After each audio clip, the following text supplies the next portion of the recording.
Welcome back to my channel the cake studio Princy. तो कैसे हैं आप लोग? आई होप कि आप लोग सब अच्छे होंगे। मैं भी अच्छी हूँ। तो आज मैं आप लोगों के लिए चॉकलेट केक का ट्यूटोरियल लेकर के आई हूँ। तो कितने लोग रेडी हैं पूरा ट्यूटोरियल देखने के लिए, प्लीज़ कमेंट में बता दें। और आए हैं तो चैनल को सब्सक्राइब कर लीजिए, लाइक कर लीजिए और प्लीज़ शेयर करना ना भूलें अपने फ्रेंड एंड फैमिली के साथ। तो चलिए स्टार्ट करते हैं केक बनाना। तो यहाँ पे मैं स्पॉन्ज को 3 लेयर्स में कट की हूँ। आपका केक जितना भी छोटा हो, आप कोशिश कीजिए कि कम से कम आप उसे 3 लेयर्स में कट करें। इससे क्या होता है कि केक का फ्लेवर अच्छे से पता चलता है, आप क्या फ्लेवर का बनाए हैं, टेस्ट अच्छा आता है। इसीलिए कोशिश कीजिए कि 3 लेयर्स में केक कट करें, चाहे आप जितना भी छोटा केक बनाए हो।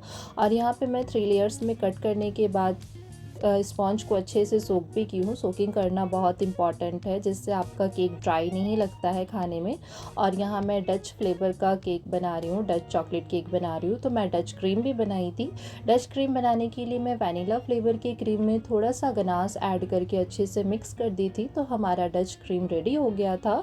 और डच क्रीम इसे ही बोलते हैं। ट्रफल अलग होता है और डच क्रीम अलग होता है। और यहाँ थोड़ा कस्टमर को ज़्यादा ही चॉकलेटी केक चाहिए था, तो मैं स्पॉन्ज में भी थोड़ा चॉकलेट गनास ऐड करते जा रही हूँ, क्योंकि कस्टमर की डिमांड थी कि आप थोड़े से ज़्यादा चॉकलेटी केक बनाइएगा। और जैसा कि मैं हमेशा चोको चिप्स ऐड करती हूँ अपने केक में, खासकर जब चॉकलेट केक हो तब ज़रूर मैं चोको चिप्स ऐड करती हूँ। ऐसा मैं शुरू से ही चोको चिप्स ऐड करके बना रही हूँ। तो अब कस्टमर्स की डिमांड बन गई है कि आप जैसे केक बनाते हैं चॉकलेट फ्लेवर का, सेम आप वैसा ही बना के दीजिएगा। तो मैं वैसा ही बनाती हूँ।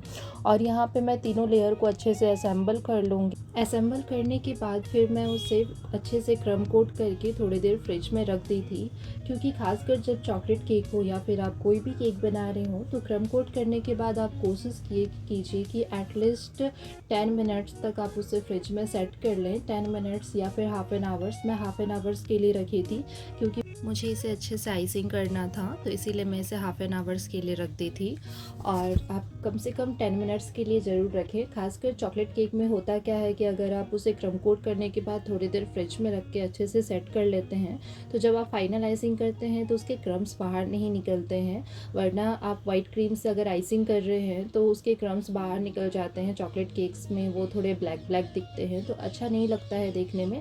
तो इसलिए आप कोशिश करें कि कम से कम 10 मिनट्स के लिए आप उसे ज़रूर फ्रिज में सेट कर लें। और यहाँ पे मैं डच क्रीम से ही फाइनल आइसिंग कर रही थी, क्योंकि मुझे पूरा कवर करना था गनाश से केक को, जैसे कस्टमर की डिमांड थी, जैसा उन्होंने मुझे फ़ोटो भेजा था तो मुझे वैसा ही बनाना था। तो मैं सेम वैसा ही बना रही थी। और यहाँ पे मैं डच क्रीम से ही कवर की हूँ। और इसे भी मैं लेकिन अच्छे से फिनिशिंग करूँगी, चाहे मुझे गनाश से कवर करना हो या फिर मुझे ऐसे ही केक रखना हो। फिनिशिंग करना सबसे ज़्यादा इंपॉर्टेंट है, क्योंकि जब आप पूरा गनाश से भी कवर कर रहे हैं तो उसमें भी पूरा आपको अच्छे से एक ही लेवल में केक दिखना चाहिए, अच्छे से फिनिशिंग आनी चाहिए, अच्छे से साइन आनी चाहिए। तो इसके लिए आपको पूरा अच्छे से आइसिंग करना बहुत ज़्यादा इंपॉर्टेंट है। तो यहाँ मैं आइसिंग करने के बाद भी थोड़ी देर फ्रिज में अच्छे से रखी थी, थोड़ी देर सेट होने के लिए, क्योंकि जब भी हम लोग गनाश से पूरा फुल कवर करते हैं केक को, तो उससे पहले केक थोड़ा सेट होना ज़्यादा ज़रूरी है। इससे क्या होगा कि जब आप थोड़ा सा वार्म गनाश ऐड करेंगे, जब केक पर डालेंगे लुक वार्म गनाश, तो उससे आपके क्रीम मेल्ट नहीं होता है। और जब भी आप स्प्रेड करते हैं गनाश को तो क्रीम बाहर नहीं निकलती है। इसीलिए थोड़ा सा सेट होना बहुत ज़्यादा ज़रूरी है केक का। तो मैं यहाँ पे देखिए गनाश पूरा केक में ऐड करके अच्छे से चारों तरफ फैला लूँगी। और यहाँ पे देखिए कितना अच्छा साइनी गनाश बना है। अगर आपको चाहिए कि गनाश कैसे बनता है, इस तरह से साइनी गनाश आप कैसे बना सकते हैं, तो प्लीज़ आप मुझे कमेंट करके बताइएगा। मैं एक पूरा ट्यूटोरियल ही लेकर के आऊँगी, जिसमें आपको मैं बहुत तरीके से गनाश बनाने सिखाऊंगी, साइनी तरीके से गनाश बनाने सिखाऊंगी। और गनाश ऐड करने के बाद, गनाश से कवर करने के बाद में मैं थोड़ी देर फ्रिज में रखी थी सेट होने के लिए। जिससे क्या होगा, जो भी हम लोग फ्लावर्स बनाएंगे केक के ऊपर या फिर चोको चिप्स लगाएंगे, तो उससे वो स्लिप होकर के नीचे नहीं आएगी। और जैसा कि मैं आपको बताई थी कि कस्टमर की डिमांड थी कि पूरा चोको चिप्स केक चाहिए उनको चारों तरफ से, तो मैं चारों तरफ से पूरा चोको चिप्स से केक को कवर कर दी थी और एकदम थिक गनाश बनाई और बना करके उसे अच्छे से ठंडा कर ली थी। फिर उसके बाद मैं मोदक नोज़ल के थोड़े छोटे वाले नोज़ल से मैं पूरा फ्लावर बना ली हूँ।